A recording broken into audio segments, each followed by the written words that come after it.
Então a gente vai falar agora de impulso e quantidade de movimento. Essa é a frente B, né? Primeiramente, nós vamos falar o que é impulso. Impulso é uma força que é feita num intervalo de tempo muito curto, né? Então, se esse intervalo de tempo é muito pequeno, a gente tem a mesma força aplicada, a gente tem uma grandeza chamada de impulso, que é uma grandeza também vetorial, tá? Bom, o impulso, ele depende da força, então, da velocidade e da massa do objeto, tá? Os impulsos são situações que ocorrem diversas vezes no nosso cotidiano, como empurrões, puxões. Impulso é aquela força que eu faço, mas ela não fica o tempo todo sobre o objeto, né? Ela fica durante um intervalo muito curto de tempo. Bom, então aqui a gente tem um exemplo, né, de um corpo com velocidade. Eu faço uma força no intervalo de tempo, esse intervalo de tempo é curto, né? Então, esse corpo passa a ter uma nova velocidade, né? E isso eu chamo de impulso. Eu empurro ele, né, e solto depois. Então, ele continua, por exemplo, se movendo com essa velocidade V, se não tiver nenhuma outra força agindo sobre ele, né? E essa força que a gente faz constante, isso é chamado de impulso de uma força constante, tá? O impulso, a gente estuda o impulso pelas leis de Newton, né? Para simplificar, então, a gente define o impulso como o produto da força aplicada ao corpo pelo intervalo de tempo. Não esqueçam que o impulso é uma grandeza vetorial, é um vetor, tá? E esse vetor, ele tem a mesma direção e sentido da força. Então, para onde está a força, estará o impulso. Unidade do Sistema Internacional de Impulso, Newton vezes segundo, né? Porque Newton é a unidade de força, a unidade de tempo é segundo. Bom, exemplo abaixo, né? Na tirinha abaixo, suponha que o tempo de interação entre o coelho e Sansão tenha sido de 0,01 segundos e que a força tenha sido de 400 newtons. No Sistema Internacional, qual o módulo do impulso? É só fazer força vezes o tempo, né? Então, força de 400, tempo de 0,01, o impulso é de 4 newtons vezes segundo. O impulso de uma força variável, vejam, para fazer para força constante eu uso a fórmula, né? É a força F vezes o intervalo de tempo ΔT.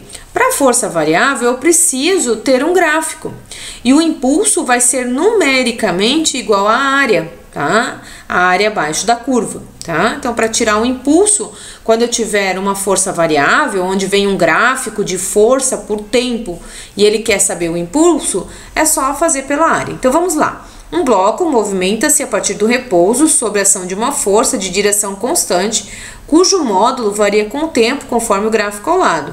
No intervalo de 0, então, até 15 segundos, determine o módulo do impulso, o valor do impulso, e o valor da força capaz de produzir esse impulso.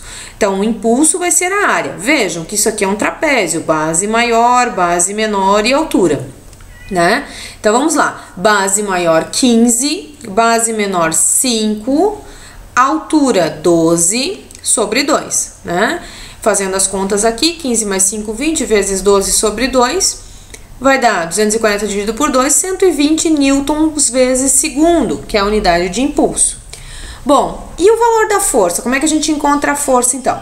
Já que nós temos o impulso, a força vai ser dada por I igual a F vezes ΔT. Temos o impulso de 120, a força é o que nós queremos descobrir, de 8.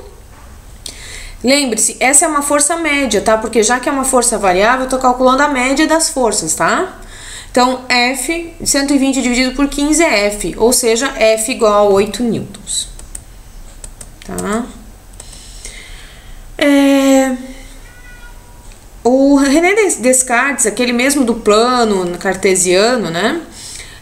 Alguns chamam de Descartes, outros de Descartes, né? Então, ele disse que o corpo, a verdadeira forma do movimento de um corpo, em vez da velocidade, seria a quantidade de movimento. Então, a velocidade é como se fosse uma grandeza que deriva da quantidade de movimento, né? Porque a quantidade de movimento tem relação com a massa também, né?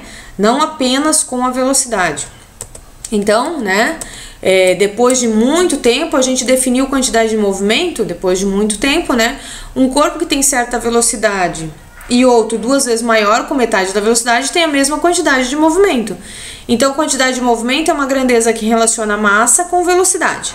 Então, vejam só, a quantidade de movimento depende da massa. Quanto maior a massa, maior a quantidade de movimento.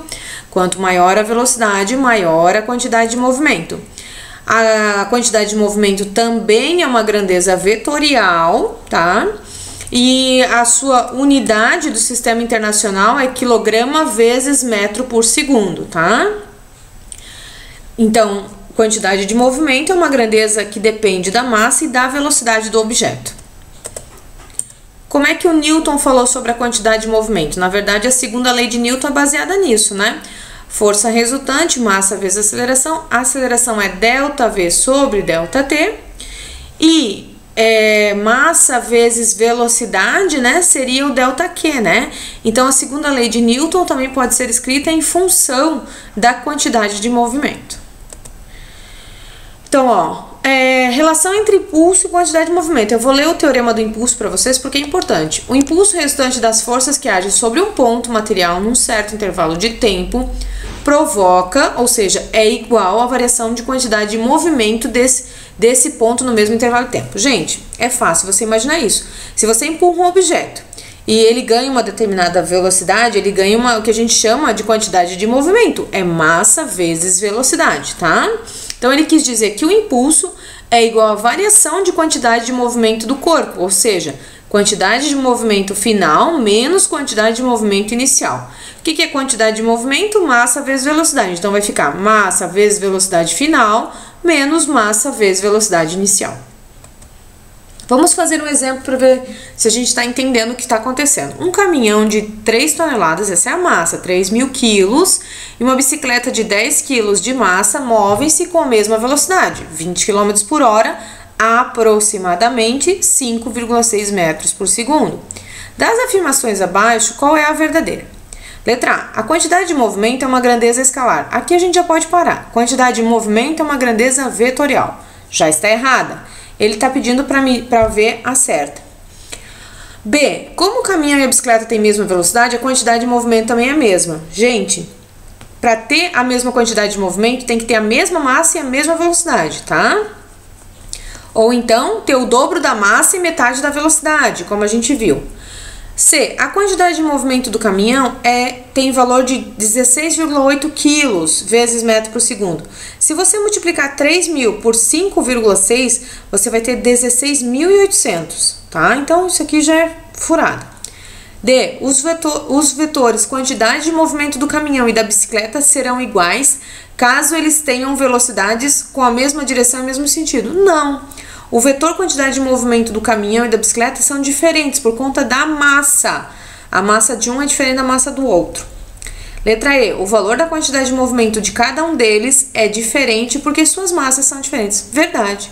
Essa é a opção correta. Exemplo 2. Um bloco de massa 2 kg desliza sobre uma superfície horizontal sob a ação de forças cuja resultante tem módulo de 12 newtons. No instante t1 igual a 0 segundos, a velocidade do bloco é 4. Qual o impulso da força F no intervalo de tempo que vai de 0 até 3? E qual é a velocidade do bloco em 3 segundos? Então, vejam só, eu tenho a força, ele quer saber de 0 até 3. De 0 até 3 passaram 3 segundos. E a força é constante, ó, ele disse aqui. Se a força é constante, eu uso essa fórmula. I igual a F vezes ΔT. A força é 12, o tempo é 3, então o impulso vai ser 12 vezes 3, 36 newtons vezes segundo. Qual a velocidade do bloco no instante 3 segundos? Para saber a velocidade do bloco no instante 3 segundos, a gente tem que fazer que o impulso é igual à variação da quantidade de movimento.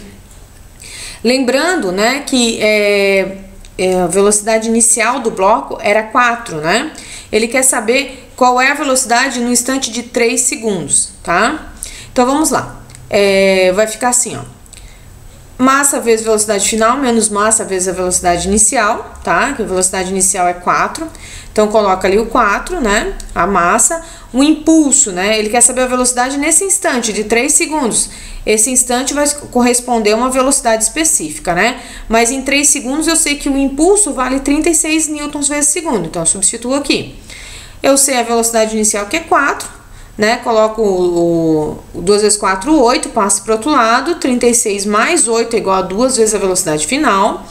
36 mais 8 dá 48, dividido por 2 dá 24, na verdade, né? 48 por 2 dá 24. Então, aqui tem que arrumar, tá? 24 metros por segundo, tá? Não 22, tá bom? Próximo exemplo. O diagrama horário ao lado mostra a variação do módulo da força aplicada a um corpo de massa 2 kg com velocidade inicial de 1 metro por segundo. A força atua sempre na mesma direção e sentido da velocidade do corpo. Determine o módulo do impulso nesse intervalo de 0 até 5 e a velocidade do corpo no instante de 5 segundos, tá? Então, vejam só, para determinar o impulso é gráfico de força por tempo. Eu vou fazer pela área. Isso aqui é um trapézio, base maior mais base menor vezes altura sobre 2. Então, vamos lá, base maior mais base menor vezes altura sobre 2. Então, para determinar, vamos olhar aqui, ó, base maior, ela tem aqui, ó, 2,5 aqui, 5 aqui, a base maior tem 5, né? A base menor, eu vou descontar, obviamente, esse pedacinho aqui, né? Então, de 2,5 até 5 dá 2,5, então a base menor tem 2,5. Opa, deixa eu voltar. A altura aqui, ó, é 8, né? 8 dividido por 2. Então, fazendo as contas, 30 newtons vezes segundo. E na letra B, ele quer saber o módulo da velocidade no instante de 5 segundos, tá? No instante de 5 segundos, eu acabei de calcular o impulso, que é esses 30. Então, agora eu vou substituir aqui, 30 é igual a variação da quantidade de movimento, velocidade final menos velocidade inicial. A velocidade inicial é 1, ó. Então, é só substituir o 1. Então, vai ficar 15, né? No caso, ele passou dividindo aqui, o 30 dividiu por 2, ficou 15, igual a VF menos 1. 15 mais 1 dá 16 metros por segundo. Só tem uma barrinha aqui, tá? Por segundo. Quantidade de movimento de um sistema de partículas. O que é isso? Quando eu tenho várias partículas, eu posso dizer que a quantidade de movimento é uma grandeza sempre constante de um sistema, né? Então, se eu tiver várias partículas, a quantidade de movimento do sistema sempre permanece constante, caso não haja ação de forças externas, claro, né? Nós vamos ver mais pra frente centro de massa e as partículas e assim por diante. Então, nós vamos ver que basicamente a quantidade de movimento do sistema sempre se conserva, tá? Então, essa propriedade é a conservação da quantidade de movimento, né? Considerando então um sistema sem forças externas, a somatória das forças resultantes é 0, o impulso é igual a 0. O impulso sendo igual a 0, a quantidade de movimento, se o impulso é a variação da quantidade de movimento final menos inicial, o impulso sendo 0, quantidade de movimento inicial é igual a final. Ou seja, a quantidade de movimento de um sistema de corpos isolado de forças externas é sempre constante, ou seja, sempre se conserva. E isso a gente para por aqui, né? Que a gente viu essas questões sobre impulso e quantidade de movimento. Na próxima aula eu vou fazer exercícios.